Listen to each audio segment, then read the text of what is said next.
বিসমিল্লাহির রহমানির রহিম। আজকে 18 এপ্রিল 2024 বৃহস্পতিবার।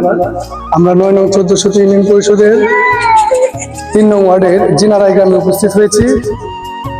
আমরা আজকে 2023-24 অর্থ বছরের প্রথম পর্যায়ে উন্মুক্ত ওয়ার্ড সভা আহ্বান করছি।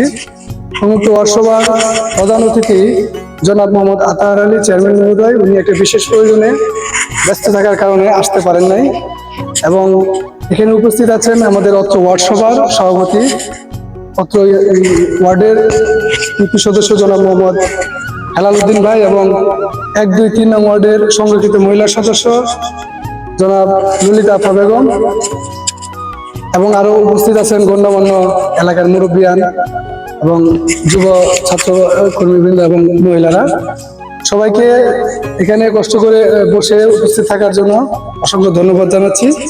এখন আমাদের এই অত্র ওয়ার্ড সভার যিনি সভাপতি, উনি আপনাদের সাথে এই ওয়ার্ড সভার যে উদ্দেশ্য এই বিষয় নিয়ে একটু সংক্ষেপে আলোচনা করবেন।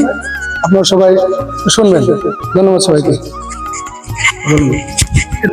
ওয়ার্ড সভাটা হলো আপনাদেরকে নিয়ে অবগত করাটা হলো যে আমাদের এলাকার মানে যে উন্নয়নের যে কাজ আছে, আমাদের মেম্বার হইলে যে মেম্বারে গেলে সবকিছু করবো, ওয়ার্ডবাসীরাও একটা কর্তব্য এবং দায়িত্ব আছে। যেমন যে কথাটা আজকে শুনলাম যে দরুনি কাহার বাড়ির সামনে কালবারের বেশি প্রয়োজন, আরো এমন যদি কোনো কিছু থাকে, যেমন একটা রাস্তা কত সোলিং করার প্রয়োজন আছে, এগুলি আমাদের কাছে বললে আমরা এগুলি উপজেলা বা চেয়ারম্যান মহোদয়ের কাছে তুলে ধরলে এগুলি যতটুকু আমরা পারি চেষ্টা করি করার জন্য। এই আজকে মূলত কিন্তু এই আয়োজন।